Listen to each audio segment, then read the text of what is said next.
Everyone thinks that teens in our world today use alcohol, tobacco, or drugs to cope with everyday struggles. You may think they do. But they don't. Welcome to the But They Don't podcast, a podcast for teens by teens. Join us as we cover substance use prevention, mental health, community conversations, and more. Welcome back to another episode of But They Don't. Today we are continuing our series on Teen Dating Violence Awareness Month. I'm Mallory. And I'm Emily. Before we get started, we want to provide a trigger warning. This episode does discuss various types of abuse.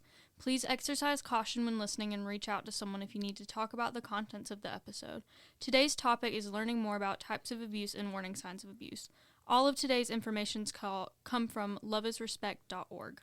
Understanding common types of abuse will better prepare you to identify them when you see them. Today we'll talk about 5 different types of abuse that are common with teens.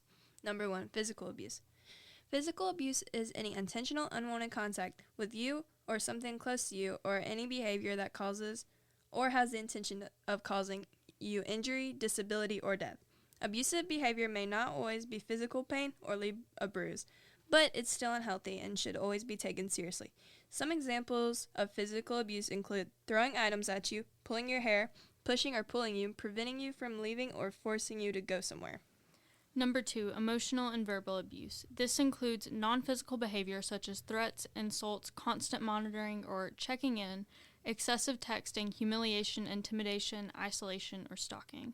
Some examples include calling you names or putting you down, telling you what to wear, intentionally embarrassing you in front of others, or preventing you from seeing or communicating with family or friends. Number 3, sexual abuse. This refers to any behavior that pressures or coerces someone to do something sexually that they don't want to do. Everyone has a right to decide that they do or do not want to do sexually. Most victims of sexual assault, another assailant, and people of all genders and sexualities can be victims or perpetrators of such abuse. Number 4, digital abuse. Digital abuse is the use of technologies like texting and social media to bully, harass, stalk, or intimidate a partner. This behavior is also a form of verbal or emotional abuse conducted online.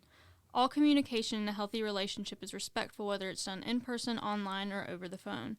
It is never okay for your partner to use words or actions to harm you, lower your self-esteem, or manipulate you.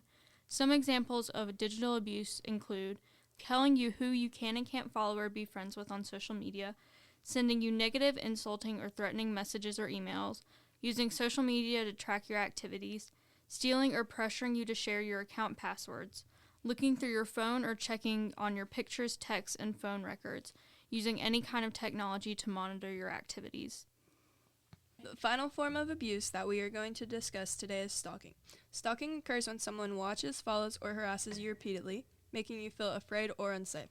While the legal definition of stalking varies from state to state, examples of stalking behavior include showing up at your home or workplace unannounced or uninvited, sending you unwanted text messages, letters, emails, or voicemails, leaving you unwanted items, gifts, or flowers, and waiting around at places you spend time at. Love is Respect defines dating abuse as a pattern of coercive, intimidating, or manipulative behaviors used to exert power and control over a partner. While this dating violence definition mentions a pattern, that doesn't mean the first instance of abuse isn't also dating violence. Dating violence tends to involve a series of abusive behaviors over a course of time. Relationship abuse is all about power and control. While you may be unwilling or unable to leave your relationship right now, it's important to remember that abusive partners are unlikely to change their behavior. Relationships exist on a spectrum, according to Love is Respect. It ranges from healthy to abusive, with unhealthy relationships somewhere in the middle. It can sometimes be hard to tell when a behavior goes from healthy to unhealthy or even abusive. Before we talk about abusive relationship warning signs, let's look at some unhealthy relationship signs. You may be in an unhealthy relationship if your partner is not communicating, disrespectful, not trusting, dishonest, trying to take control, only spending time together, pressured into activities, and unequal economically. Typical warning signs of abuse from your partner include checking your phone, email, or social media accounts without your permission, putting you down frequently, especially in front of others, isolating you from friends or family, whether that be physically, financially, or emotionally, extreme jealousy or insecurity, explosive outbursts, temper, or mood swings, any form of physical harm, possessiveness or controlling behavior, and pressuring you or forcing you to have sex. We hope that this episode has provided clarity for you on various types of abuse and that abuse is not always physical. If you are concerned that you or someone you know might be in an abusive relationship regardless of their gender or sexual orientation, you can reach out to Love is Respect. All the information for chatting with their 24/7 advocate hotline is available in the description of this week's episode. Be sure to follow us on social media for more information on Teen Dating Violence Awareness Month. Our Facebook is at Pickens County Youth Board, and our Instagram and TikTok is at wearepcyb. Thank you for listening.